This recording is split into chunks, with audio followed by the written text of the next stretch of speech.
Welcome to another broadcast of The Soul of the Everyman on the ArtistFirst Radio Network.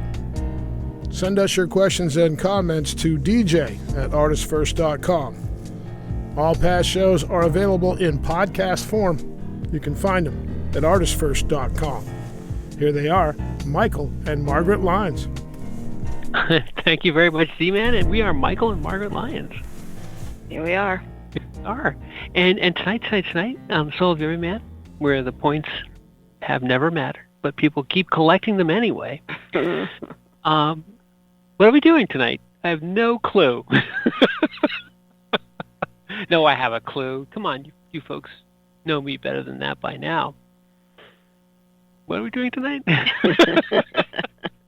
No, Leonardo. Leonardo. We are doing Leonardo tonight. Of course, the Leonardo to whom we refer is Leonardo da Vinci, and people know him as a very famous artist. But he was also he was a polymath in the sense that he was a people are more familiar with the term the Renaissance person. He was involved and interested in everything, in architecture and art and mathematics and physics and in alchemy and many engineering.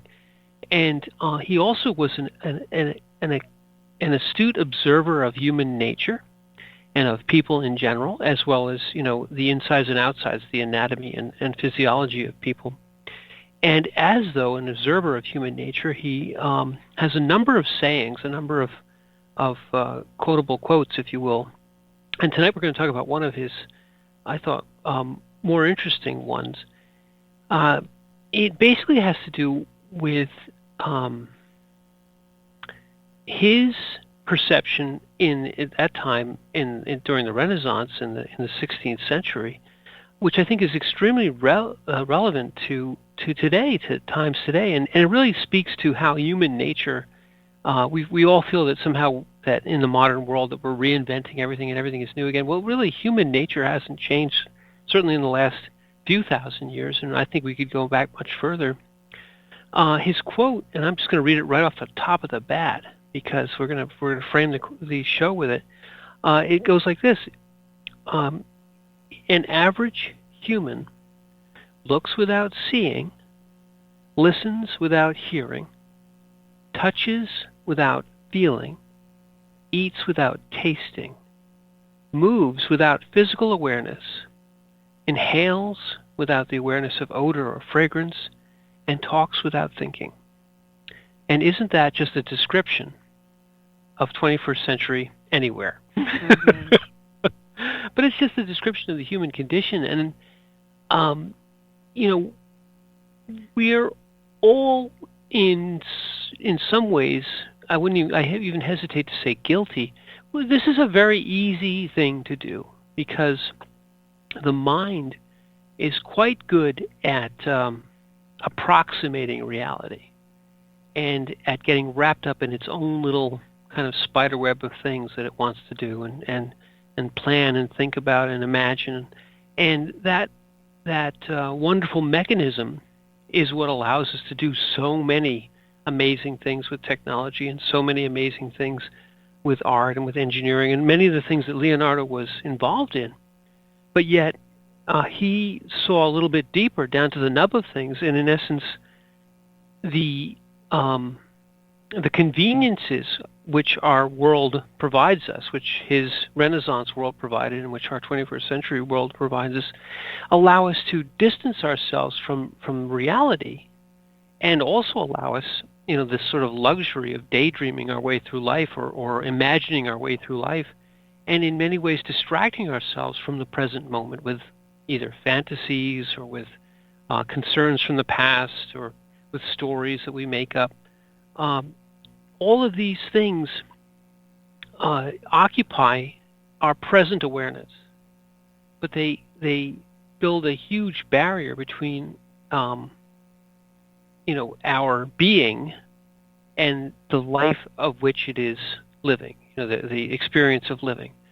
And so much so that you can almost look at people and say, well, this one's just living in a dream world, or this one is, they barely know they're alive because of all the distractions. Well, the interesting thing I'd say is that if you look at the state that he's describing, the way a person moves through life, you would say that he was talking about the modern human being because he's got a phone in his pocket. Yes. You know, all his thoughts and his concerns are what the screen is telling him. Right. And that's when you get a person, a human who looks without seeing and is sort of listening but not really, and just touches to make sure that they don't run into stuff because they're involved with their phone. And most people want to blame the phone for that. Right. Which I find fascinating because this state goes well before us having our convenient little computers in our pocket. Exactly. You know, it's acknowledging what your baseline default program actually is. Yeah. And if you take this apart, this description apart of what he has observed, you realize that people are barely participating in the life that they believe they've chosen. Not experiencing what's actually there. And it's fascinating. Why is that our default program? Why do we always go back to, well, okay, well, I'm going to do this, and you're completely not there? Yeah, and I think that's an interesting observation. But I would put it back to you and say, is it our default program or is it a construct? And it has all the kind of smell, touch, taste of a mental construct because it is truly an imagined world. You mentioned the phone, and Leonardo, of course, in the 16th century, they had no such thing, but yet there were people living these lives of imagination or of certainly not dealing with the current. The one thing that struck me was that they eat without tasting. You know, this is something which is near and dear to everyone, eating. We all love to eat. But yet, if eating becomes nothing more than shoving food down your mouth to satisfy just almost as a pastime, yes, sure, you'll get fat, but in essence, you're not even tasting. What he's talking about here, Margaret, is all the pleasure of life is taken out of it, and it's a very dull existence if you look without seeing. You know, truly seeing the colors of the sky, the colors of the land. You know, you just kind of say, "Oh yeah, it's a nice day," and move on, and into your mental concern. So I've got this to do, and that. This is more important. That's more important. Who cares if it's this? Who cares if it's that? I don't care if it's a nice day or there's howling winds. Similarly, I'm eating merely to stay alive, versus the exquisite pleasure one can get from, even just making the food. You're a good one as an example. I know there are many others. I know when you cook, you allow your senses to guide what the dish will become. Sure, there's maybe a basic plan, a recipe. There's some ingredients. But then as you combine those things, there's an experiential component. It's not just that you say, well, maybe it needs a pinch more salt. It's this sensory feedback loop where you, in essence, you say it to the kids, to our kids, and to our grandkids. What does your body want? What does it need? What does your nose tell you? Mm-hmm. Usually, you have to develop that vocabulary with yourself. Yeah. To find out what it is you may need for the day. You need potassium, so you might need to increase, bananas or something. But knowing what it is, it has to be developed. And what you're talking about with cooking it's a creative act. And that's the one thing that Leonardo always participated in, is the creative act. So he lived in that creative mindset more often. And when you do that, you note when people are not there. Right. Because to be creative, you've got to be right there in that moment. And nothing else matters except what you're concentrating on. And I think in the creative act, there's always an opening for grace. There's always an opening for inspiration. We call Right. it, the literal word, inspiration, means to receive the Spirit. Mm-hmm. You are inspired. Right. Right. And that is, for an artist especially, I believe that is a striving. You want to just stay there. You don't want to be distracted by the fact that you've got a time limit or a timetable and your patron wants it done by like next Tuesday. You're working part of the creative act. And that is so, I'd say, with most things that people enjoy putting a hand to. It may not be your obvious painting, sculpture, or music. It might be, or as simple as making your everyday meal. And to look for that in whatever you do, when you take a step into whatever the situation may be. Every day, something creative. Playing with the kids is always a creative thing because their imaginations are flying off in a direction, and you're always trying to build on whatever the concept they've come up with may be. But his observation, what it reminds me of is, and this is it. I'm talking about the mindset. This mindset of you look without seeing, you listen without hearing. Reminds me of when you are driving a car. Oh, yeah. Yes. You know where you have to go, and you know it's important for you to pay attention to the lines in the road and the people around you. Because, it can be a very dangerous thing. But that is when you're paring down your consciousness. You're not looking to taste something new or experience a certain color or hue. You might note the landscape, but you got to stay in the lines and stay away from the cars that are around you.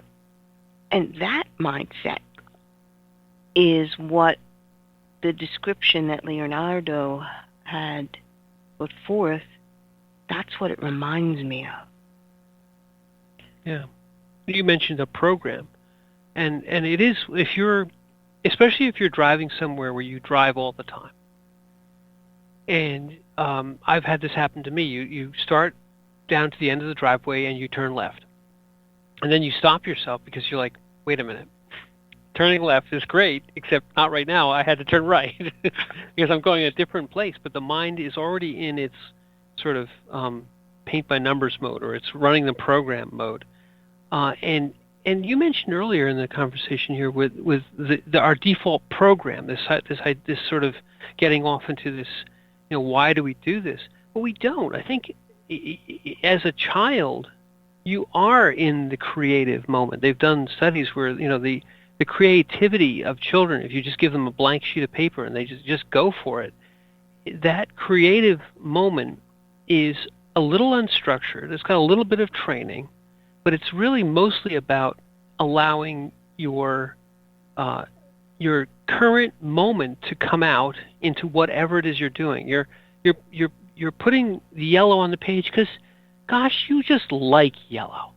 And yellow looks great, and I'm loving putting the yellow on the page. And And it doesn't hardly matter if the whole page gets covered in yellow and someone looks and says, "What are you doing?"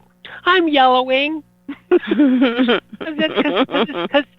yellowing is what you want to do right now. Yeah. Well, when we get a little further and we're kind of given the structure of you must do X, Y, Z, and A, B, C has to be done, there's that sort of a taking over of and suppressing in many ways of the creative process. And you get into the paint by numbers. Well, if you're going to do this, you have to follow the recipe, and it's A, B, C, and a quarter cup of this and a half measure of that. And if you don't do it right, you're lost. You're like, oh gosh, half the page is ripped, and now I don't have the recipe. I can't go on. That's not living anymore. That's almost taking your life and making it into a set of let's say pre-chewed instructions. Well, it's paint by numbers. It's no longer art if you put blue on every number one. Yes, it can still be a beautiful picture at the end of the day if you do it with enough precision.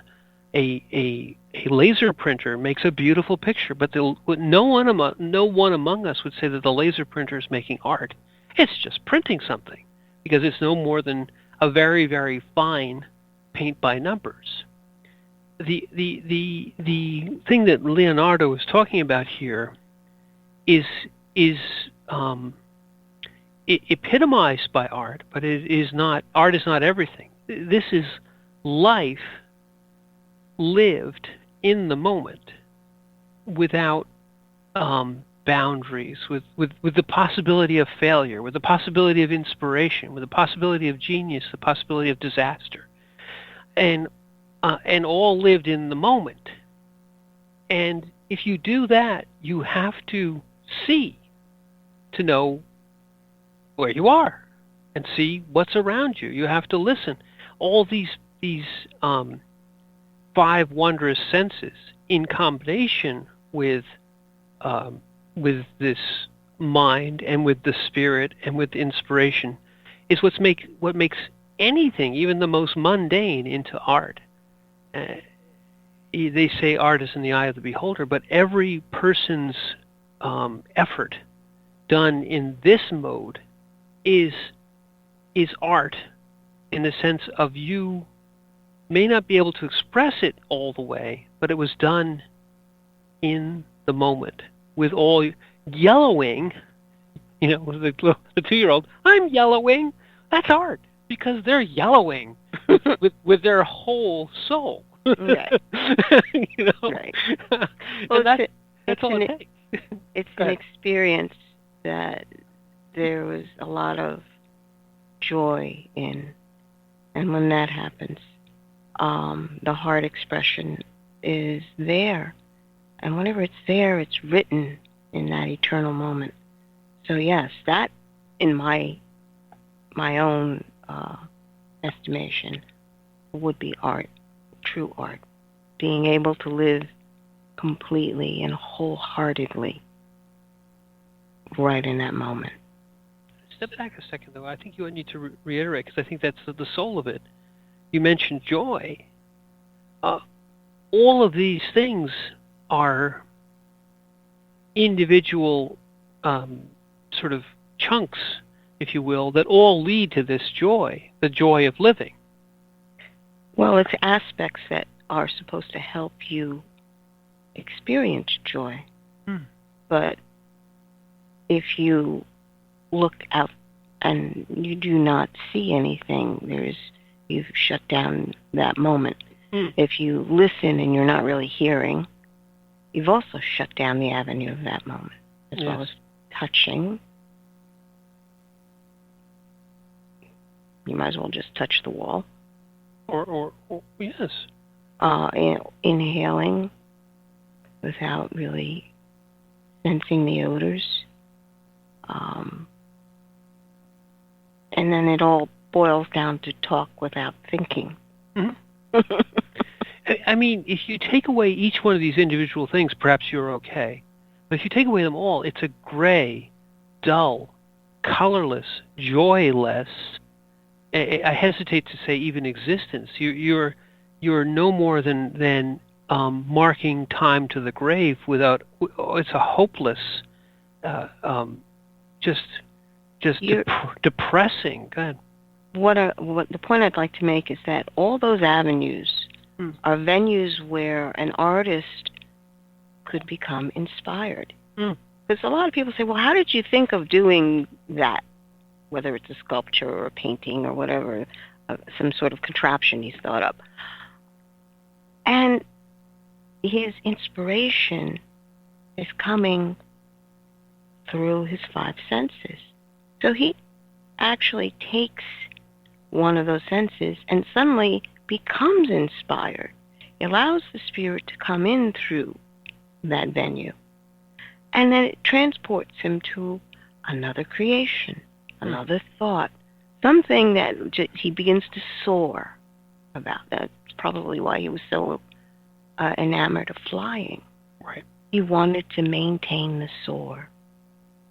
And he was inspired through his five senses to go into that mode where the spirit and soul and body were just united into one purpose, and creativity was expressed. It's a beautiful state, and it's a fuller state of being for a human being. And I think it's almost with great sadness that he makes this observation. Because there's nothing but joy in that moment. But he sees that other people are not walking down those paths. They're not going through the doorways to find that joy. Yeah, I think there's a bit of a mystery here too, from his point of view. I'll speak for myself. In doing any one of these things, or doing anything in the moment, in the moment of true, let's call it the joy of perceiving and doing and being. As you do this, whatever it is, you can do it and derive, I would say, joy from it. It can to someone else, it can look like drudgery. It can look like something you never want to do or have any desire to see done. It doesn't have to be. It doesn't have to be existentially beautiful or even pleasing to everybody, but yet lived in the moment and done with this connection to the moment of now, whatever the task is, whatever you have, whatever gives you joy. It imbues it with these things. It not only just comes in through the senses, it takes and resonates with who you are as a being, allows you to connect, which is, I think, what we're really saying, connect to inspiration, connect to spirit, and bring it into this moment. And no matter what it is, whether you're yellowing the page or making a mud sculpture or creating, Michelangelo's David, whatever it is, time doesn't matter. The physical conditions don't matter. Everything is of the moment for this particular thing that you're living in. And the joy and the inspiration and the channel for spirit, which it becomes. Once you do something as wonderful as the David, everybody sees the joy. You mean Michelangelo? Right. Yeah. I'm talking about or Leonardo's Last Supper, or whatever, or the Madonna. Pietà. The Pietà. That's Michelangelo. Right. But in any case, the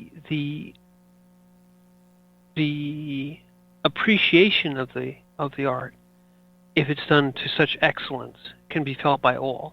But it doesn't matter, because the joy of doing the yellowing or the mud sculpture is the same if it's done in that moment of being. Mm-hmm. And it's finding out what it is in you that allows you to begin to live life in that way, where every uh, part of you, all your senses, are capable of being a doorway for you to enter into that inspired moment, that moment of joy. So it's part of being human. It is. It is. Now, correct me if I'm wrong, but because this is during the Renaissance, this is the Renaissance age, right. and they are considered Renaissance men. Yes. They being? Da Vinci, Michelangelo. Oh, and many others, yes. But what was held up was, as a man, you were supposed to be able to cover many, many different disciplines, not just the one. That's what it meant to be a Renaissance man. So it had to do with the ability to be able to be flexible enough to apply oneself to the discipline of engineering, the discipline of art, or the discipline of painting. Art, painting, sculpture. Many different ones, yeah. And the discipline of that process, because whenever you create something, it is a process. The typical saying nowadays is, if it's worth doing, it's worth spending the time. Yeah. So their process was ridiculous. They couldn't just go to the store and get their paints. They actually had to make their paints. Right. Grind up this rock because it's blue and mix it with stuff so that you can smear it on other things. Right. Or if they're doing frescoes. Right. There was a lot of there was a lot of effort spent in realizing your creation. So you had to learn many techniques, even just to be an apprentice. And it's similar in many ways to engineering and to many other disciplines. But none of the process pieces weren't the art. But each one of them, as you said, if it was worth doing, it was worth doing right or worth doing well. Each one of them had to be done with excellence. And one thing that's always interesting is that you can't do things excellently and not see and listen and taste and feel. Excellence requires the feedback of the moment.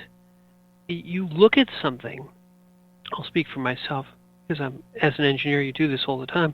You look at something and say, that's not right, but this is what it needs to fix it. And that's all experience and process and learning about what this is.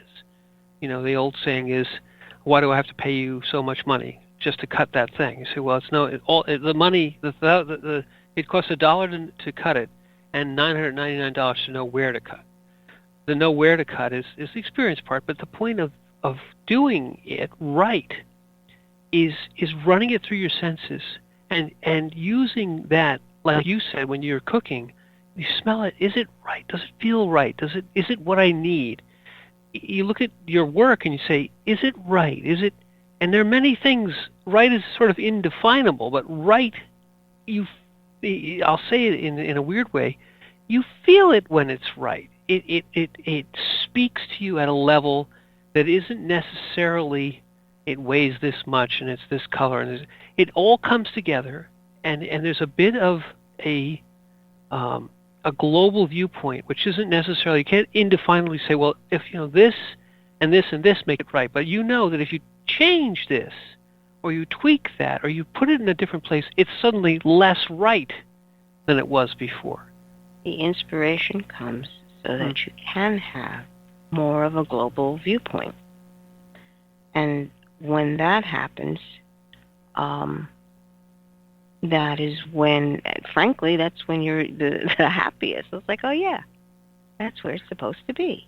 That's where it's supposed to be. There's a resonance there. Actually, we're at the right moment to take a break. And let's go back to the studio, listen to a few commercials, and then we'll come back and we'll talk more about Leonardo.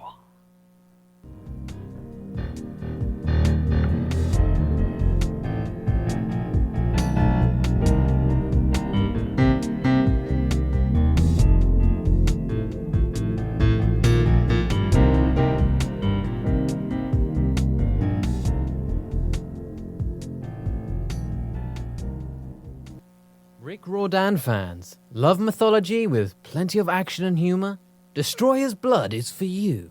The new fantasy novel by award-winning author Michael Lynes is book 1 of the adventures of Dev Kalian, the Blood series. Follow Dev and his magic sword Betrayer as they are suddenly attacked and forced to return to Olympus to fight in a war they want no part in.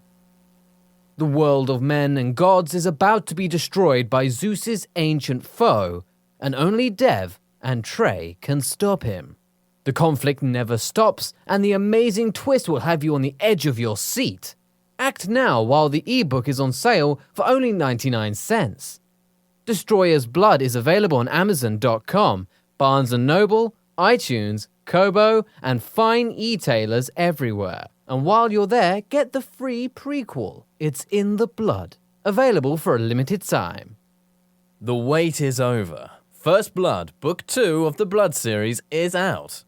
Your favorite bad boy thief Dev is back, and the beautiful and deadly Trey is right there with him. She is sharp, sexy, and full of surprises. Their adventures continue as a new power arises to threaten the world. The heart of creation is under attack, and time is definitely not on their side, as they battle against their enemies' undead hordes. Can they unlock the hidden power that can defeat him, or will his forces draw first blood? Get all 3 installments in the series. Book 0, It's in the Blood. Book 1, Destroyer's Blood, and the new release, Book 2, First Blood, today. Available in ebook and paperback format on Amazon, Kobo, Apple, and most other fine e-tailers. There is a Reaper is the story of 5-year-old Christopher Aaron and his life-changing struggle with leukemia. Winner of both the Indie Brag Medallion as well as the reader's favorite silver medal for memoir, There is a Reaper has more than 100 Amazon book reviews and a 5-star rating. It has been described as life-changing, spiritual, a must-read. Just released on Audible and iTunes, this memoir is also available in paperback and on Amazon Kindle for only 99 cents. Get your copy of this life-changing memoir today. The Fat Man Gets Out of Bed is the latest book from Michael Lynes, the award-winning author of There is a Reaper. Featuring 13 original stories, this wide-ranging collection has everything. Forbidden love, gods versus demigods, weird invading aliens, sexy seductive artificial intelligence, and unusual passion between the living and the dead. All set amidst fantastic worlds of pain and loss and boundless joy. From the sublime to the macabre to the bittersweet, The Fat Man Gets Out of Bed will leave you breathless with laughter, brimming with tears, trembling with suspense. Available now on Amazon.com, Google Play, iTunes, Kobo, and fine e-tailers everywhere.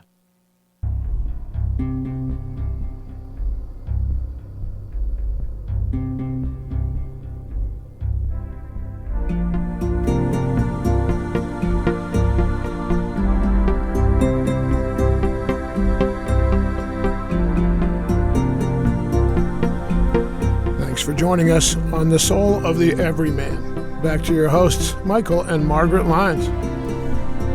Thank you very much, Steve. And that was an excellent introduction. You did that with the seeing and the tasting and the touching just perfect.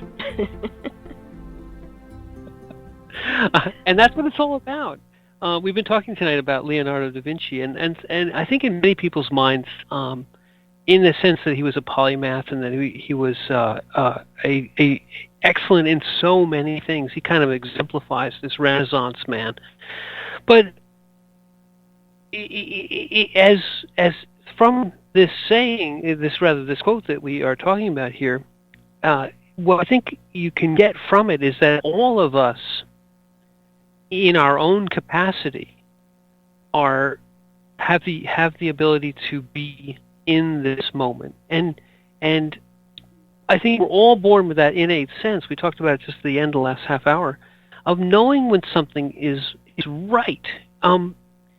It's something I believe you have to learn and train yourself to follow.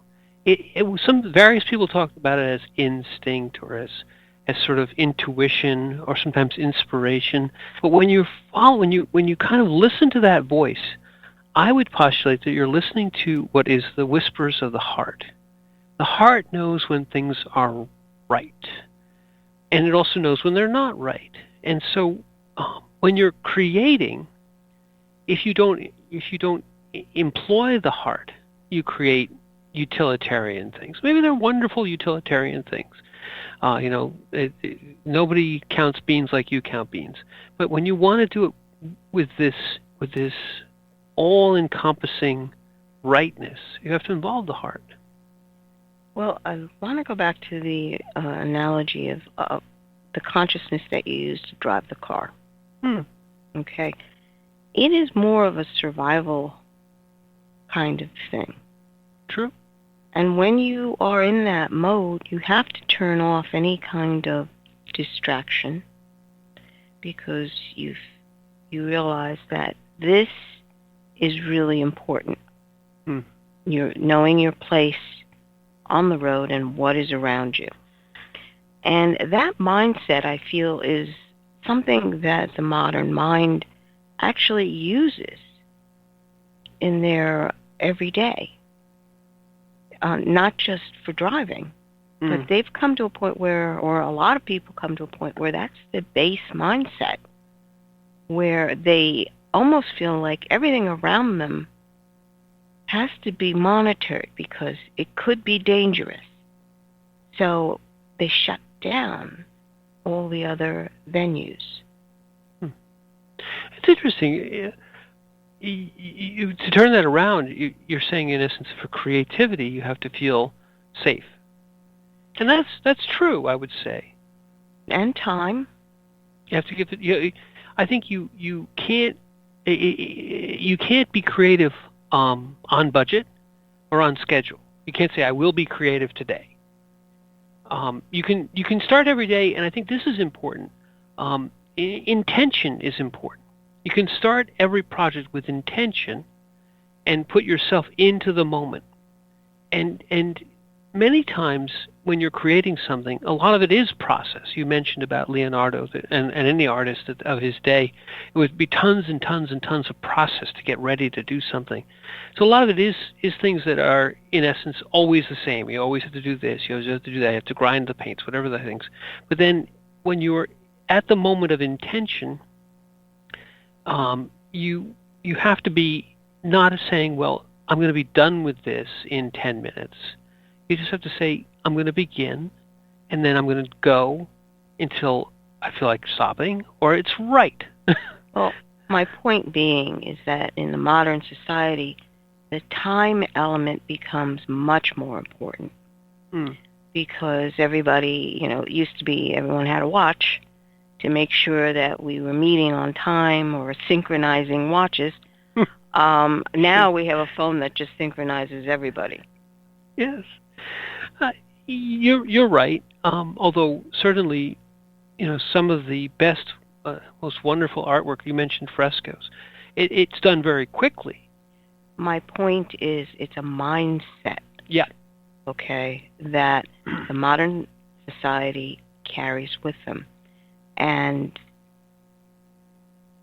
is it actually, that mindset, is it actually more dangerous to live in the 21st century than it was back in the 15th?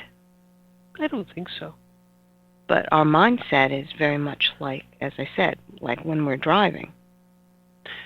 Yeah, I'm with you. But yet, here's a man of the 1500s, of the 16th century, who was observing similar things in the people around him. So yes, we have our own devils, our own things that beset us today and put us into this mindset. But yet there it was, being observed by this particular human being, way back then, several hundred years ago. So I think that the things that put us into that mode of not seeing or listening or being all in the mental and none of it in the actual reality could be different. Certainly could be different. But I think the closer you get, let's say you were talking about survival, but I think the closer you get to nature, I'm reminded of many of the legends of Native Americans or other types of peoples who live very close to nature, the Maori and so on. Their experiences are, even though survival and death are very close, the reality of the world is also very close. You don't just eat without tasting, because eating is incredibly important to your daily existence, gathering the food, knowing it's the right food, knowing that it's cooked the right way, knowing that all the things that come into it make their existence into almost a mantra. You have to do everything at the right time. If you don't do this by this particular star, it won't work. You're connected. Some of it, I think, is really, they were modernizing in the Renaissance. It was getting out of the Dark Ages.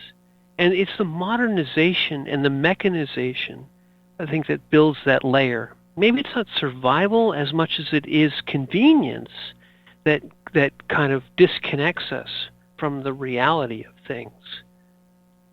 Mechanization is so that you found a safe process and has decided that this is the one that we're going to reproduce over and over again. So it's you found a safe process. That's where the threat is no longer an issue. Yeah, I think you're right, but I'm saying that there's two sides to this pendulum, and somewhere in the middle, with maybe worse now with all the distractions we have now, and maybe just beginning then in the Renaissance with all the distractions that were going on then, is people were kind of pushed away from heart perception and living in the moment towards sort of these mental constructs, these fantasies, castles, living in the past, living in the future. And by mechanizing, I don't necessarily mean machines. I'm talking about mechanizing you, making yourself into sort of this automaton. This when you're driving, sometimes it's all so much by rote. If it's your very first time driving, you're in the moment because you're scared to death. But if you've been driving for 20 years, it becomes something that you can almost do without thinking, and you kind of fall into this non-thinking mode. Maybe thinking about what happened yesterday, or what to say to this person, or some other fantasy that's completely taking you out of the moment of, well, maybe as you're passing by, there's an eagle overhead, or maybe as you're going along the road, there's this beautiful sunrise or sunset, and you don't see it, you don't feel it, you don't taste it. You don't even roll down the windows and taste the air that goes by. So even in those moments, you can be alive, but you kind of choose not to be. For convenience sake? For something. I don't know if I have my arms completely wrapped around it. It seems like you wouldn't want to do it, but yet we do it. And it almost is like a low energy mode, I'll worry about that. I said it to before we started. I was saying it's almost like we live like we're like we have forever to. Oh, that's just a sunset. I'll see another one tomorrow. I'll do that tomorrow. You put away your current beautiful existence in the sense that you don't. I'll have another one of those. Who cares about this? I've got more important things to do, which is this. Hear that mantra a lot. Yeah, but that goes back to ordering what you think is most important for the day. And that list, getting through that list, is more important than where you happen to be. I think we're getting closer to the nub of it. It is the ordering of the day and making lists, and it's this mental construct. The 2-year-old is yellowing without any mental construct. Well, being the adult, you have to put things in a certain perspective. Yeah, there are certain things that need to get done, especially if you've got other people relying on you. Yes. So to be able to create and experience what you'd like to, you almost have to figure a way to have the flexibility in which to participate with your creative side as well as meet the obligations of the day. And that is the hardest thing, I'd say, that man has to deal with. And I think, just taking as, let's say, the example we used before, you can make a meal and follow by numbers and consider it drudgery and try and think that you'd rather be doing anything else but, or you can do the dishes and think you'd be rather doing anything else but, or you can do them in the way that meets these kind of demands of the heart. You approach the meal as something of creation.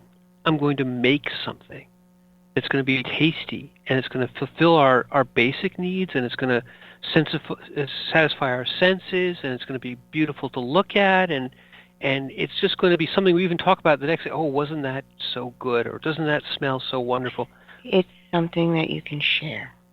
Exactly. Okay, so I believe that the creative moment is done because you wish to share with another and have the two or three in resonance, heart-to-heart resonance in that moment. And I would say even the joy you get out of it even before you share the joy. I think you develop it. If you're making a meal just for yourself, you can do it. You can slap some peanut butter on bread and call it a meal. But you can do the same thing. You can say, well, I'm going to make something that I'm really going to enjoy later. Make a confection that I've been thinking about, and now I want to make it, and I'm going to taste it, and then share it too. But even if you don't get to share it with anybody, you have the joy of sensing it yourself.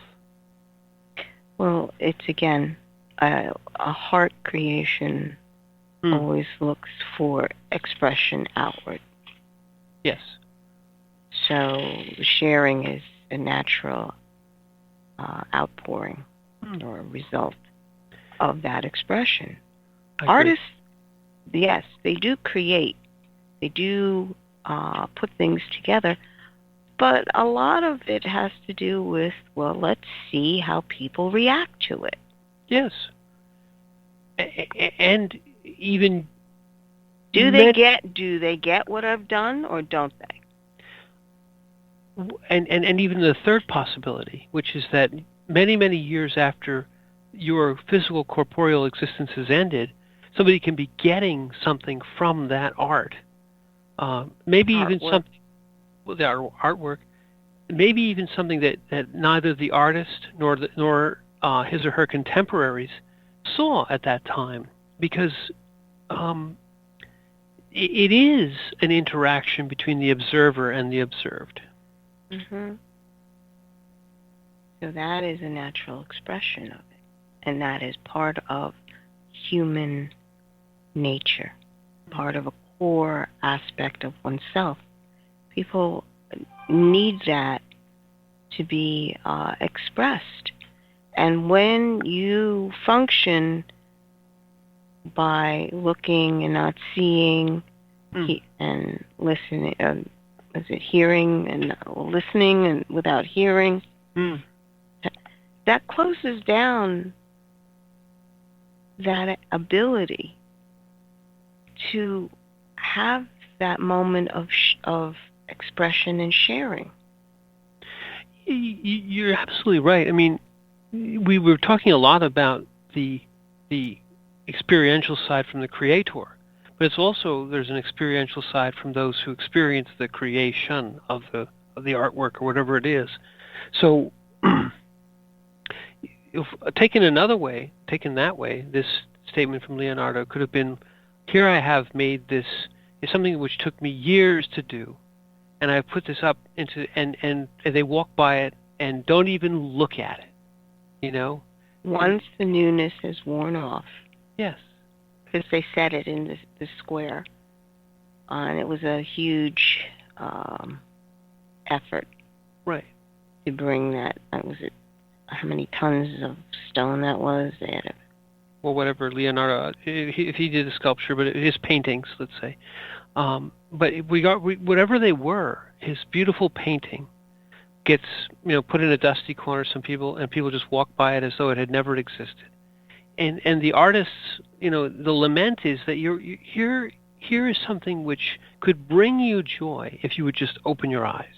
Mm-hmm. Or if listening to he wasn't a musician, but there's beautiful music that could inspire and bring you joy, but yet you're all just walking by listening to car horns or listening to nothing, or in modern parlance you have your earbuds in. Right. And that lament, because then that turns that saying into a lament, and a touch of sadness. Yeah. Hey, oh, the joy you could have were you but just to open your eyes, or these things. It's interesting that he says seeing first, because I think to an artist this is the important thing. You want to view my paintings, but he goes all the way down, and then the last thing I think is the most damning, and talks without thinking. Mm-hmm. And to anyone, to a human being, one of the most essential things is communication. Artists are communicating across the centuries, and this idea of communicating without thinking, just blah blah, just flapping your gums, anything that comes into your head or nothing, or the most crass and vulgar expressions, or having nothing in your head to say but yet blathering on endlessly, which we all have experienced somebody who is doing that. It's a waste of breath, we say, right? Right. It's one who talks without thinking. And you think, just in general, when you are in conversation with someone, you know how much of an interaction this person actually wants to have. Sometimes it's just purely surface. They want to talk about the weather. Right.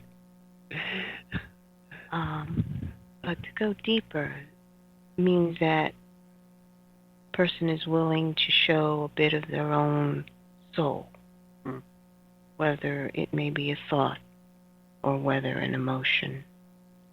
And the artist in general is trying to engage the soul. Yes. And that's why it is just mind-boggling for someone to see this tremendous work of art and kind of like, oh yeah, that's just Leonardo.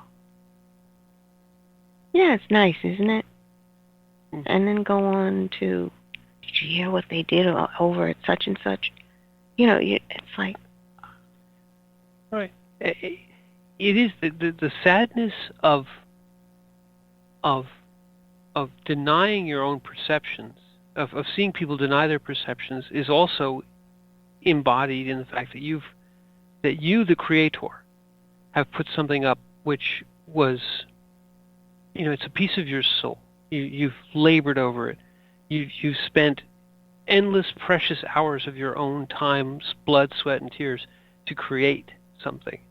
And it's no more than a place for people to shelter out of the rain, or walk right by with their heads down and their earbuds in. So yes, the sadness there is that here is me putting my soul into something, and your soul is not even in your body. It's so disconnected. It's a little bit we haven't talked about, but all of these things are connecting the physical to the soul, and then the soul to the spirit, and allowing spirit to come through. the senses are, as many people have said, many poets, they're the gateways to the soul. The eyes are the gateways to the soul, and they're also through which the soul expresses itself. This blockages of these senses is muffling. It's drowning. It's stuffing the soul up so it can't get in or out. It's starving it. There is no nourishment given to the soul. Right. And filling, that line of you eat without tasting is quite sad, especially when you think of he's Italian. He's Italian. That's right. And all the wonderful food. But yes, it's these gateways to the soul. It's the portals through which the soul is expressed. And if you don't allow the nourishment to come in, if you close them in, your soul, it starves, it withers, it becomes a utilitarian existence. It becomes gray, dull, colorless. And here on the soul of the Everyman, Yes. we don't want that to happen. No. So, and speaking of the soul of the Everyman, I think we've come to the end of our soul hour. So, I am solely myself, Michael Lyons. And I'm Margaret. And thank you for listening.